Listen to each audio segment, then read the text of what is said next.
안녕하세요. 포항지진 트라우마센터 정신건강요원 김민희입니다. 온라인 치유 강좌, 이번에 이야기를 나눠볼 주제는 우울인데요. 우리는 근심이 가득 차 기분이 가라앉아 슬플 때 우울해, 우울하다 라고 이야기를 합니다. 우울은 감정을 나타내는 단어이기도 하지만 지속되어 심각해져 우울감이 2주 이상 지속되어 일상생활에 영향을 미칠 때 우울증으로 진단 내리기도 합니다. 우울증은 정신장애 중 가장 높은 유병률을 보이는 질병으로 2020년 한 조사에 따르면 100명 중 4명이 우울증을 앓고 있으며 우울증 환자들은 자살할 위험이 4배가 더 높다는 연구 결과가 있습니다. 우울증은 단순히 기분만 관계된 것이 아닌 인지적, 행동적, 신체적 증상을 일으켜 정상적인 생활을 유지하는 데 어려움을 미칩니다. 우울증은 정신질환 중에는 치료율이 매우 높지만 감기처럼 재발되기도 하고 개인에 따라 만성적으로 발현되는 질환이기 때문에 평소 우울한 증상에 대해 알아차리고 감정에 대한 관리가 필요합니다. 일반적으로 우울증은 증상의 강도, 지속되는 시간, 증상의 양상이나 패턴, 원인적 요인에 따라 다양한 유병으로 구별될 수 있는데요. 이번 시간에는 외부의 강한 스트레스에 의해 발생하는 외인성 우울과 신체 내부의 이상으로 생기는 내인성 우울에 대해 알아보도록 하겠습니다. 내인성 우울은 내 몸 안의 신경 전달 물질의 불균형, 유전적 요인, 타고난 성향 자체인 기질적 요인 등과 같이 내부적인 생리적 요인에 의해 나타나는 우울을 의미합니다. 뇌의 화학적 균형과 관련이 있으며 명백한 원인 없이 발생할 수 있는 우울증으로 우울감이 심하고 반복적인 특징이 있는데요. 가장 흔한 증상은 슬픔, 죄책감, 자살 충동, 매우 낮은 기분 등 대부분 오랜 기간 동안 매우 슬프고 절망적인 느낌을 갖게 해 즐거운 일이 있을 때도 일시적으로 기분 전환이 나타나지 않은 것이 특징입니다. 또 신체적으로 수면, 식욕, 체중 감소 등 모든 욕구가 감소되는 증상을 보입니다. 누군가 우울해할 때 우리는 쉽게 의지가 약해서 그렇다고 이야기할 때가 있는데요. 내인성 우울의 경우 생물학적인 원인으로 생긴 것이기 때문에 꼭 전문의와 상의하여 나에게 잘 맞는 항우울제를 처방받아 약물 치료를 받는 것이 필요합니다. 외인성 우울은 복잡하고 강력한 외부 스트레스 자극에 대한 반응으로 우울증이 유발된다는 점에서 반응성 우울이라고 부르기도 합니다. 외인성 우울은 상황에 따라 긍정적인 감정 반응이 흔하게 나타나기도 하고 스트레스 자극에 나타나는 우울하고 슬프고 불안한 감정은 자연스러운 감정이기 때문에 내가 우울증인가? 라고 쉽게 생각되지 않습니다.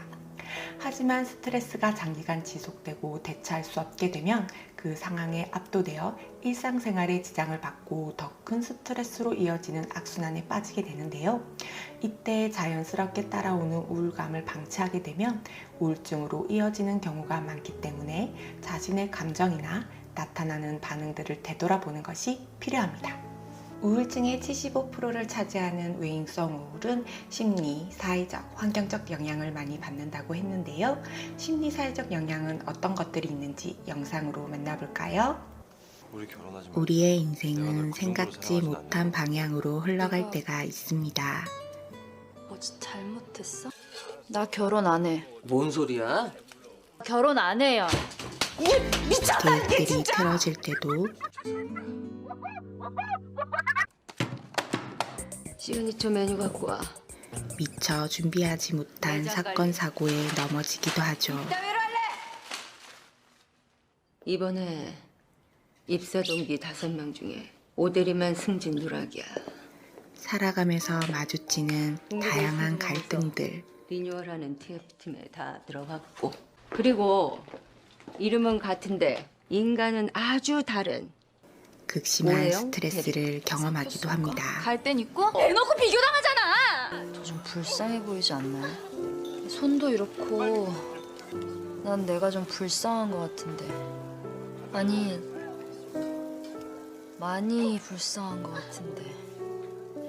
피할 수 없는 인생의 사건들은 우울하고 짜증나고 불편한 감정들을 불러올 수 있습니다.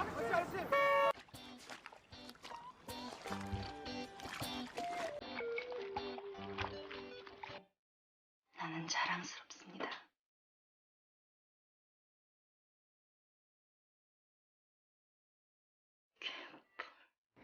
감당되지 않은 스트레스 상황이 장기간 지속될 때 우리는 슬프고 불편한 감정들을 느끼게 됩니다. 왜 자꾸 이리저리 치이는 것 같지? 날이 너무 좋아서 더 미칠 것 같아요. 어떻게든 힘내서 으쌰으쌰 살려고 하는데 이젠 지쳐요. 이러한 감정들이 지속될 때 스스로의 신세를 한탄하고 무기력하게 되는 자신을 볼 수 있습니다. 이겨내 보려고 다양한 활동들도 해보지만 불편한 감정이 해소되지 않을 때 너무 허름하게 생긴 것 같아서. 엄마, 우리 이사 가자. 나를 무기력하게 하는 시골 내려가 우울감으로 살면 어떻게 해야 할지 나중에 길을 잃을 괜찮으시 때 않을까? 있지 장난 애들 않으신가요? 없는 곳에 가 살면 숨 좀 쉬고 살 수 있지 않을까? 뭘 어떻게 해야 될지 모르겠어요. 영상에서 주인공의 우울함에 영향을 미치는 심리사회적 원인을 찾아보셨나요? 우울한 이유는 사람마다 다르게 이야기할 수 있습니다. 사람마다 갑작스런 사건, 사고 등에 대한 상실감의 경험이 다양하기 때문인데요. 중요한 무언가를 잃는 상실의 경험은 우울한 일입니다. 주인공처럼 파혼이나 승진의 실패, 직장 상사나 동료와의 마찰일 수도 있고 사별이나 실직, 취직이나 시험의 실패, 가족 간의 불화나 질병, 지진이나 코로나19와 같은 재난으로 관계가 단절되거나 경제적 어려움이 이어지는 것 또한 상실의 경험이 될 수 있습니다.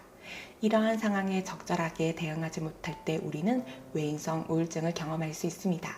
외인성 우울은 시간이 지남에 따라 자연적으로 회복되는 부분도 있지만 상실감이 크고 지속될 경우 스스로에 대한 무능감, 자기 비하를 넘어선 절망감에 괴로워하고 자책하기도 하며 자신의 존재 능력을 비하시키고 사고력과 집중력이 떨어짐으로써 자신의 판단으로 결정내는 일을 힘들어하는데요.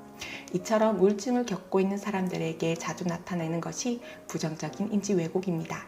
자신에게 일어나는 일이나 상황, 환경들을 현실보다 지나치게 부정적으로 왜곡하여 판단하고 생각하며 바라보게 되는 것인데요.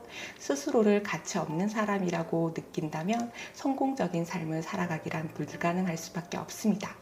자신의 부정적인 측면에만 초점을 맞춘다면 우울한 감정에서 빠져나오기는 더더욱 힘들 것입니다. 우울증의 발생 원인이 생물학적, 심리사회적 원인들이 복합적으로 작용하여 일어나는 것처럼 치료도 증상에 맞추어 다양하게 접근할 필요가 있습니다. 외인성 우울의 경우 환경적인 스트레스를 줄이기 위한 활동을 한다거나 가족이나 친구들과 같이 의미 있는 사람들의 도움이 필요할 때도 있고 지속적인 우울감으로 일반적인 생활이 어렵고 자살 사고가 지속된다면 의학적인 약물 치료와 관련 기관의 상담이 필요할 때도 있습니다. 가벼운 우울이라면 심리적인 문제를 해결하기 위해 자신과 세상에 대한 부정적인 사고를 찾아 유연성 있는 사고방식으로 교정하는 인지치료가 효과적입니다. 영상에서 보면 주인공이 다양한 외부 충격과 상실을 경험한 이후 멍해지거나 수면에 어려움을 겪기도 합니다. 그리고 우울한 감정이 지속되고 이 감정을 부정적인 사고로 해석하는 모습을 볼 수 있는데요. 상실을 경험한 후 느끼는 감정에 대해 부정적으로 해석하는 주인공의 우울 유발 사고를 탐색해 볼까요? 나 너무 불쌍해 보이지 않아요? 난 많이 불쌍한 것 같은데 왜 자꾸 이리저리 치이는 것 같지? 이제 지쳐요. 이사 가자. 잘난 애들 없는 곳에 가서 살면 숨 좀 쉬고 살지 않을까? 어쩜 이렇게 바보같이 생겼을까? 이런 일을 당하게 너무 허름하게 생긴 것 같아 라고 이야기하고 있습니다. 이러한 생각들은 지속적인 우울한 감정과 행동에 영향을 미칠 수 있습니다. 이런 부정적인 사고로 인해 이사를 생각하려고 하거나 아무런 준비 없이 사표를 내려고 하는 등 판단력이 흐려지는 부분들을 볼 수 있는데요. 감정과 생각 사이에도 적당한 거리를 유지하는 것이 필요합니다. 어떤 문제든지 그것을 어떻게 받아들이는가에 따라 그 대처 방법도 달라지기 때문입니다. 인지치료는 이런 부정적인 사고를 찾아내서 그 생각이 비합리적인 사고인지 타당한 사고인지 판단해 보는 것인데요. 비합리적인 사고라면 합리적인 사고로 바꾸어 보고 그에 따른 결과를 정리해서 균형 잡힌 생각으로 수정해서 현재 자신이 처해 있는 힘든 상황을 극복하는 것입니다. 부정적인 생각을 할 때 자신을 한번 떠올려 보세요. 우울한 생각에 잠식되면 부정적이고 버겁기만 합니다. 무기력함이 형성되고 불편한 하루가 될 수 있습니다. 부정적인 생각들이 반복된다면 스스로에 대한 비합리적인 믿음이 생기게 되고 부정적인 사고를 강화시키게 됩니다. 그렇기 때문에 부정적인 사고를 알아차리는 것은 우울한 감정을 해소하고 문제를 해결하는 데 도움이 될 수 있습니다. 지금 같이 연습해 볼까요? 펜과 종이를 꺼내 우울감이 지속될 때 드는 생각을 적어보세요. 우울감을 지속시키는 생각을 찾아볼까요?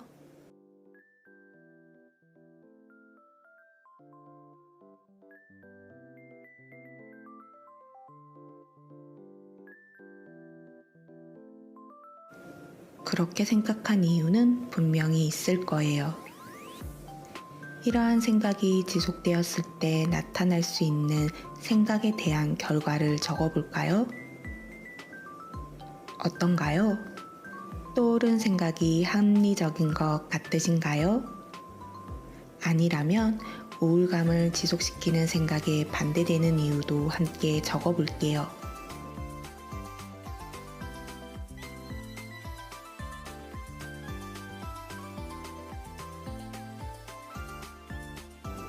반대되는 이유에 따라 아까와 다르게 생각을 바꾸어 볼까요?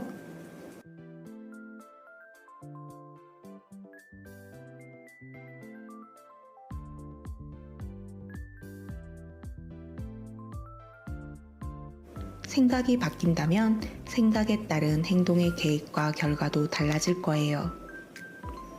우울감이 지속될 때는 감정이 동반되는 부정적인 생각을 합리적인 생각으로 바꾸어 가는 것이 필요합니다. 이유와 근거들을 정리해서 균형 잡힌 생각으로 수정해 보는 거예요. 여러분의 우울은 안녕하신가요? 지속적으로 나를 힘들게 하는 우울감으로 주변으로부터 무슨 일이 있냐는 질문을 받아보신 적 없으신가요? 스스로의 생각, 정서적인 위기를 알아차리고 다양한 측면에서 상황을 바라본다면 우울감으로 인해 일을 그르치거나 후회하는 부분이 줄게 될 겁니다. 내인성, 외인성 우울 모두 적재적소의 치료가 필요한 질병입니다. 우울감이 쉽게 회복되지 않고 슬픈 감정이 지속되어 일상생활이 힘들다면 나의 우울이 어디서 오는지 마주하고 필요하다면 주변의 도움을 요청해 보시기 바랍니다. 감사합니다.